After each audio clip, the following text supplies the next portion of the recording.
Hey guys, welcome to cherry with me vlog. ಎಲ್ಲರೂ ಹೇಗಿದ್ದೀರಾ? ಎಲ್ಲರೂ ಚೆನ್ನಾಗಿದ್ದೀರಾ ಅಂತ ಅಂದ್ಕೊಂಡು ಇವತ್ತಿನ ವ್ಲಾಗನ್ನು ಸ್ಟಾರ್ಟ್ ಮಾಡ್ತಾ ಇದ್ದೀನಿ. ಈ ವ್ಲಾಗ್ ಬಂದು ಮಂಡೇದು. ಸೊ ನನ್ನ ಮಗಳು ಸ್ಕೂಲಿಗೆಲ್ಲ ಕಳಿಸಾದ್ಮೇಲೆ ನನ್ನ ಕೆಲಸಗಳು ಬೇಗನೆ ಮುಗಿಯುತ್ತಲ್ವ. ಹಾಗೆ ಇವತ್ತು ಸೋಮವಾರ ಆಗಿರೋದ್ರಿಂದ ವಾರನೂ ಕೂಡ ಬೇಗನೆ ಮಾಡಿಬಿಟ್ಟೆ. ಹಾಗೆ ನೋಡ್ತಾ ಇರ್ಬೋದು ನೀವು ಇಲ್ಲಿ ನಮ್ಮ ಮನೆಯಲ್ಲಿ ಕಳ್ಸಕ್ಕಿಟ್ಟಿದ್ದ ಕಾಯಿ ಮೊಳಕೆ ಬಂದು ಇಷ್ಟು ದೊಡ್ಡದಾಗಿ ಬೆಳೆದಿದೆ. ಯಾರಿಗಾದರೂ ಬೇಕಿದ್ದರೆ ಕಮೆಂಟ್ ಮಾಡಿ, ಅವ್ರಿಗೇ ಕೊಡ್ತೀನಿ ಖಂಡಿತವಾಗ್ಲೂ. ಇದು ನಮ್ಮ ಮನೆಯಲ್ಲಿ ಬಂದಿರುವಂತಹ 3ನೇ ಕಾಯಿ. 2 ಕಾಯಿ ಅದು ಬೇರೆ ಕಡೆ ಎಲ್ಲ ಕೊಟ್ಟಿದ್ದೀನಿ. ಸೊ ಇದು 3ನೇದು. ಯಾರಿಗಾದ್ರು ಬೇಕಿತ್ತು ಅಂತಂದರೆ ಕಾಂಟ್ಯಾಕ್ಟ್ ಮಾಡಿ. ಅದಾದಮೇಲೆ ನಾನು ಬೆಳಗ್ಗೆನೇ ಪಲಾವ್ ಮಾಡಿದ್ದೆ. ಪಲಾವನ್ನು ತಿಂದ್ಕೊಂಡು ಇವತ್ತು ಸ್ಕೂಲ್ ಹತ್ರ ಹೋಗೋದಿತ್ತು, ಅದಕ್ಕೋಸ್ಕರನೇ ರೆಡಿ ಆಗ್ತಾಯಿದ್ದೀನಿ. ಇವತ್ತು ಸ್ಕೂಲಿಗೆ ಯಾಕೆ ಅಂದರೆ ಪಾಪದು ಬುಕ್ಸ್ ಎಲ್ಲ ಕೊಟ್ಟಿದ್ರಲ್ವ, ರ್ಯಾಪರೆಲ್ಲ ಹಾಕೋದಕ್ಕೆ, ಅದನ್ನೆಲ್ಲ ನಾನು ಕೊಟ್ಟೇ ಇರಲಿಲ್ಲ. ಅದಕ್ಕೋಸ್ಕರ ಸ್ಕೂಲ್ ಹತ್ರ ಹೋಗ್ಬಿಟ್ಟು ಬರೋಣ ಅಂತ ಹೇಳಿಬಿಟ್ಟು ನಿಧಾನವಾಗಿ ತಿಂಡಿನ ತಿಂದ್ಕೊಂಡು ರೆಡಿಯಾಗಿ ಹೊರಟಿದ್ದೀನಿ. ಮತ್ತು ಇವಾಗ ನಾನು ಕೂಡ ಸ್ವಲ್ಪ ನಿಧಾನವಾಗಿ ರಿಕವರಿ ಕೂಡ ಹಾಕಿದ್ದೀನಿ. ನನಗಾಗಿದ್ದಂತಹ ತುಟಿನಲ್ಲಿ ಗಾಯಗಳೆಲ್ಲ ಏನಿತ್ತು ಅದು ನಿಧಾನವಾಗಿ ಹೋಗ್ತಾಯಿದೆ. ಹಾಗೆ ಕಲೆ ಕೂಡ ಹಾಗೆ ಉಳ್ಕೊಂಡಿದೆ ಅಷ್ಟೇ. ಸೊ ನಾನಿವಾಗ ಚೈನ್ ಯಾಕಪ್ಪ ತೋರಿಸ್ತಾ ಇದ್ದೀನಿ ಅಂತಂದರೆ, ನನಗೆ ಯಾಕೋ ಕರಿಮಣಿ ಹಾಕ್ಕೋಬೇಕು ಅಂತ ಆಸೆ ಆಯಿತು. ಅದಕ್ಕೋಸ್ಕರನೇ ಈ ರೀತಿ ಕರಿಮಣಿನ ಪೋಣಿಸ್ಕೊಂಡು ಇಟ್ಕೊಂಡಿದ್ದೀನಿ. ಹಾಗೆ ನನಗೆ ಯಾವಾಗಲೂ ಈ ರೀತಿ ಹಾಕ್ಕೊಂಡೇ ಇರಬೇಕು ಅಂತ ಅನಿಸುತ್ತೆ. ಯಾರಾದ್ರೂ ನೋಡಿದಾಗ ಚೆನ್ನಾಗಿ ಕಾಣಿಸುತ್ತಲ್ವಾ ಅಂತ ಹೇಳ್ಬಿಟ್ಟು ಈ ರೀತಿ ನನ್ನ ಹತ್ರ ಒಂದು 2-3 ಡಿಸೈನಲ್ಲಿ ನಾನು ಪೋಣಿಸಿ ಇಟ್ಕೊಂಡಿದ್ದೀನಿ. ಏನಕ್ಕೆ ಹಾಕೊಳ್ಳಲ್ಲ ನಾನು ಜಾಸ್ತಿ ಇದನ್ನು ಅಂತಂದರೆ, ನಾನು ಹಾಕೊಂಡಾಗೆಲ್ಲ ಕೇಳ್ತಾರೆ, ಯಾಕೆ ಚಿನ್ನದೇನಾಯಿತು ಅಂತ ಹೇಳ್ಬಿಟ್ಟು ಮುಜುಗರ ಆಗ್ಬಿಡುತ್ತೆ. ಎಲ್ಲೇ ಅವ್ರು ಅಂದ್ಕೊಂಡ್ಬಿಟ್ಟಿರ್ತಾರೆ ನಾವೆಲ್ಲೂ ಮಾರ್ಕೊಂಡ್ಬಿಟ್ಟಿದ್ದೀವೋ ಅಥವಾ ಅಡೆ ಇಟ್ಬಿಟ್ಟಿದ್ದೀವೋ ಅನ್ನೋ ರೀತಿಯಲ್ಲಿ ನೋಡ್ತಾರೆ. ಅದಕ್ಕೋಸ್ಕರ ಅವ್ರು ಕೇಳಿದ ನೆಕ್ಸ್ಟ್ ಡೇನೇ ನಾನು ಬಿಚ್ಚಿಬಿಡ್ತಿದ್ದೀನಿ. ಅದಕ್ಕೋಸ್ಕರನೇ ಹಾಕಲ್ಲ, ಜಾಸ್ತಿ ಯೂಸ್ ಮಾಡಲ್ಲ. ಇವತ್ತು ಯಾಕೋ ಜಾಸ್ತಿ ಹಾಕ್ಕೊಳ್ಳೋಣ, ಒಂದು ಸ್ವಲ್ಪ ದಿವಸನಾದರೂ ಹಾಕ್ಕೊಳ್ಳೋಣ ಅಂತ ಹೇಳ್ಬಿಟ್ಟು ಅನ್ನಿಸ್ತಿತ್ತು. ಅದಕ್ಕೋಸ್ಕರನೇ ಎಲ್ಲಿಟ್ಟಿದ್ದೆ ಅಲ್ಲಿಂದ ತೆಗೆದಿದ್ದೀನಿ. ಹಾಗೆಯೇ ನನಗೆ ಸ್ವಲ್ಪ ಭಯ, ಏಕೆಂದರೆ ಚೆರಿ ಸ್ಕೂಲ್ ಹತ್ರ ಹೋಗ್ತಾ ಇದ್ದೀನಲ್ವಾ, ಒಬ್ಬಳೇ ಹೋಗೋದಕ್ಕೆ ಭಯ ಆಗುತ್ತೆ.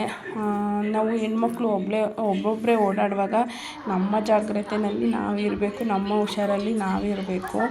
ನಾನು ಸ್ಕೂಲ್ ಹತ್ರ ಹೋಗುವಾಗ ಮತ್ತು ಆಚೆ ಹೋಗುವಾಗೆಲ್ಲ ಬಿಚ್ಚಿಟ್ಟೇ ಹೋಗ್ತಾಯಿರ್ತೀನಿ. ಒಬ್ಬೊಬ್ಬರೇ ಹೋಗ್ತಿರ್ತೀವಲ್ಲ, ಆ ಕಾರಣಕ್ಕೆ ನನಗೆ ಒಂಥರ ಇದು ತುಂಬಾ ಇಷ್ಟ. ನೋಡ್ಬೋದು ಚಿನ್ನದಲ್ಲಿದ್ದಾಗ ಯಾವ ರೀತಿ ಕಾಣಿಸುತ್ತೆ, ಕರಿಮಣಿಗೆ ಹಾಕಿದಾಗ ಆ ತಾಳಿ ಯಾವ ರೀತಿ ಹೊಳೆಯುತ್ತೆ ಅಂತ. ಸೊ ಏನೋ ಒಂಥರ ನನಗೆ ಇಷ್ಟ, ಅದಕ್ಕೋಸ್ಕರನೇ ಹಾಕೊತೀನಿ. ಹಾಗೆ ನಮ್ಮನೆ ಹತ್ರ ಸ್ವಲ್ಪ ಜನಕ್ಕೆ ಎಕ್ಸ್ಪೀರಿಯೆನ್ಸ್ ಆಗಿದೆ. ಒಬ್ಬೊಬ್ಬರೇ ಓಡಾಡುವಾಗ ಅಪರಿಚಿತ ವ್ಯಕ್ತಿಗಳು ಅವರನ್ನು ಫಾಲೋ ಮಾಡ್ಕೊಂಬರೋ ಅಂಥದ್ದು ಆ ಥರ ಎಲ್ಲ ಏನೋ ಹೇಳಿದ್ದಾರೆ, ನಮ್ಮ ಓನರ್ ಆಂಟಿ ಎಲ್ಲ ಹೇಳಿದ್ದಾರೆ. ಆ ಕಾರಣಕ್ಕೋಸ್ಕರ ಅವ್ರು ಹೇಳಿದರು, ಒಬ್ಬೊಬ್ಬಳೇ ಓಡಾಡುವಾಗ ಬಿಚ್ಚಿಟ್ಟು ಓಡಾಡು. ಇದು ಈಗ ಈ ಚಿನ್ನದ ರೈಟಲ್ಲಿ ಇದನ್ನೆಲ್ಲ ಮಾಡಿಸ್ಕೊಳ್ಳೋದಕ್ಕೆ ಕಷ್ಟ. ನಾನು ಕೂಡ ಹಾಗೆಯೇ ಹೋಗೋದು. ಯಾರೇನಾದರೂ ಅಂದ್ಕೊಳ್ಳಿ, ನಮ್ಮ ಹುಷಾರಲ್ಲಿ ನಾವು ಇರಬೇಕಲ್ವ, ನಾನು ಬಿಚ್ಚಿಟ್ಬಿಟ್ಟೆ ಹೋಗೋದಪ್ಪ ಅಂತ ನನ್ನ ಹತ್ರ ಹೇಳ್ಕೊಂಡಿದ್ರು ಅವರು. ಅದು ನೆನಪಿಗೆ ಬಂತು. ಹಾಗೆ ನಾನು ಒಬ್ಬೊಬ್ಬಳೇ ಹೋಗ್ತಾ ಇರ್ತೀನಲ್ವ ಈಗ ಸ್ಕೂಲ್ ಹತ್ರ ಎಲ್ಲ, ಅದಕ್ಕೋಸ್ಕರ ಬಿಚ್ಚಿಟ್ಬಿಟ್ಟು ಕರಿಮಣಿನ ಹಾಕ್ಕೊಂಡಿದ್ದೀನಿ. ಈ ರೋಡ್ ನೋಡ್ಬೋದು, ಇದೇ ರೋಡ್ ನನ್ನ ಮಗಳು ಸ್ಕೂಲಿಗೆ ಹೋಗೋವಂಥ ರೋಡು. 1.5 ಕಿಲೋಮೀಟ್ರು ನಾರ್ಮಲಾಗಿ ಜನ ಓಡಾಡ್ತಾರೆ. ಅದಾದಮೇಲೆ ಒಂದು 1/4 ಕಿಲೋಮೀಟ್ರ್ ಯಾರೂ ಓಡಾಡಲ್ಲ, ಬಟ್ ಮನೆಗಳಿದೆ. ಆಚೆ ಕಡೆ ಯಾರೂ ಬರೋಲ್ಲ ಫ್ರೆಂಡ್ಸ್. ಈ ರೀತಿ ಖಾಲಿ ಇರುತ್ತೆ. ಸ್ಕೂಲ್ ಟೈಮಲ್ಲಿ ಒಂದು ಅರ್ಧ ಗಂಟೆ ಏನೋ ಜನ ಇರ್ತಾರೆ ಅನಿಸುತ್ತೆ. ಅದಾದಮೇಲೆ ತುಂಬ ಖಾಲಿ ಇರುತ್ತೆ. ಆ ಟೈಮಲ್ಲಿ ಹೋಗೋದಕ್ಕೆ ಭಯ ಆಗುತ್ತಲ್ವ, ಅದಕ್ಕೋಸ್ಕರನೇ ನಾನು ಈ ನಿರ್ಧಾರನ ಮಾಡಿದ್ದೀನಿ. ಸ್ಕೂಲಿಗೆ ಹೋಗಿ ಬಟ್ಟೆ ಎಲ್ಲ ಕೊಟ್ಟು ಹಾಗೆ ಸ್ವಲ್ಪ ಬಿಲ್ ಕಟ್ಟೋದಿತ್ತು. ಪಾಪದು ಅಡ್ಮಿಷನ್ ಫೀಸ್ ಸ್ವಲ್ಪ ಕಟ್ಟಿದ್ವಿ, ಇನ್ನು ಅರ್ಧ ಹಾಗೇ ಇತ್ತು. ಇವತ್ತು ಎಲ್ಲವನ್ನು ಕಟ್ಬಿಟ್ಟು ಬಂದಿದ್ದೀನಿ. ಹಾಗೆ ಬರೋ ಅಷ್ಟರಲ್ಲಿ 11:30 ಆಗೋಗ್ಬಿಟ್ಟಿತ್ತು. ಯಾಕೋ ತುಂಬಾ ಹೊಟ್ಟೆ ಸಿತ್ತಿತ್ತು. ಪಲಾವ್ ತಿಂದ್ರೂ ನಡೆದಿದ್ನಲ್ವ, ಹೋಗುವಾಗ 2 ಕಿಲೋಮೀಟ್ರು, ಬರುವಾಗ 2 ಕಿಲೋಮೀಟ್ರು. ಸೊ ತಿಂದಿದ್ದೆಲ್ಲ ಕರ್ಗೋಯ್ತು ಅನಿಸ್ಬಿಡುತ್ತೆ ಅಪರೂಪಕ್ಕೆ ನಡೆದಿರೋದ್ರಿಂದ.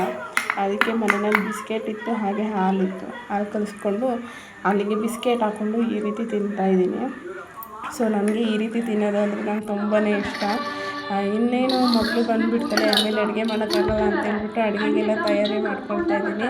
ಇವತ್ತು ಆಲೂಗೆಡ್ಡೆ ಮತ್ತು ಹೀರೆಕಾಯಿ ಹಾಕಿ ನಾನೇ ಮನೆಯಲ್ಲಿ ಮಾಡಿರುವಂತಹ ಪೌಡರಿಂದ ಸಾಂಬಾರು ಮಾಡಿದರೆ ಸಖತ್ತಾಗಿತ್ತು ಟೇಸ್ಟ್ ಮಾತ್ರ. ನನ್ನ ಮಕ್ಕಳು ಬಂದಮೇಲೆ ಈ ರೀತಿ ಮನೆ ಅವಸ್ಥೆ ಆಗೋಗ್ಬಿಟ್ಟಿದೆ. ಬಂದ 10 ನಿಮಿಷಕ್ಕೆ ಅವಳು ನೋಡ್ಬೋದು ಯಾವ ರೀತಿ ಆಟ ಆಡ್ತಿದ್ದಾಳೆ. ಬರ್ಕೊಳ್ಳೋಕ್ಕೆ ಆಲ್ರೆಡಿ ಸ್ಟಡಿ ಮಾಡೋಕ್ಕೆ ಹೋಗ್ಬಿಟ್ಟಿದ್ದಾಳೆ ಅವಳು. ಇನ್ನು ಮನೆಯಲ್ಲಂತೂ ಎಲ್ಲಿ ನೋಡಿದರೂ ಅವಳು ಬುಕ್ಕು, ಪೇಪರ್ಗಳು, ಪೆನ್ಸಿಲು ಈ ರೀತಿ ಹರಡಿರ್ತವೆ. ಹಾಗೆ ಈ ಸೀರೆ ಏನು ತೋರಿಸ್ತಾ ಇದ್ದೀನಿ, ಆ ಸೀರೆ ಬಗ್ಗೆ ಇನ್ನೊಂದು ವೀಡಿಯೋನ ಮಾಡ್ತೀನಿ, ನಾನು ಎಲ್ಲಿ ತೊಗೊಂಡೆ ಏನು ಅಂತ. ಏಕೆಂದರೆ ಇವಾಗ ಸೀರೆ ಮೇಳಗಳೆಲ್ಲ ನಡೀತಿದೆಯಲ್ಲ, ಅದಕ್ಕೋಸ್ಕರನೇ. ನಾವು ಮಧ್ಯಾಹ್ನ ಬಿಸಿ ಬಿಸಿ ಮುದ್ದೆ ಮಾಡಿಕೊಂಡು ಊಟ ಮಾಡಿಬಿಡ್ತೀವಿ ನಾನು ನನ್ನ ಮಗಳು. ಯಾಕೆಂದರೆ ಮಧ್ಯಾಹ್ನನೇ ಅಲ್ವಾ ಬಿಸಿ ಸಾಂಬಾರೆಲ್ಲ ಮಾಡೋದು, ಬಿಸಿ ಸಾಂಬಾರಿಗೆ ಬಿಸಿ ಮುದ್ದೆ ಇದ್ದರೆ ಚೆನ್ನಾಗಿರುತ್ತೆ. ಸೊ ಇವತ್ತಿನ ಬ್ಲಾಗನ್ನು ನಿಮಗೆ ಏನು ಮಾಡ್ತಾಯಿದ್ದೀನಿ, ಮತ್ತೊಂದು ವೀಡಿಯೋ ಜೊತೆ ಮತ್ತೆ ಸಿಗ್ತೀನಿ. ಅಲ್ಲಿವರೆಗೂ ಟೇಕ್ ಕೇರ್, ಬಾಯ್ ಬಾಯ್, ಹಾಯ್. ಯಾರೆಲ್ಲ ನನ್ನ ಚಾನಲ್ಗೆ ಸಬ್ಸ್ಕ್ರೈಬ್ ಆಗಿಲ್ಲ ಅವರೆಲ್ಲ ಬೇಗ ಬೇಗ ಸಬ್ಸ್ಕ್ರೈಬ್ ಮಾಡಿಕೊಂಡು ವೀಡಿಯೋನ ನೋಡಿ. ಓಕೆನಾ? ಇಷ್ಟ ಆದರೆ ಕಮೆಂಟ್ ಮಾಡಿ. Thank you so much.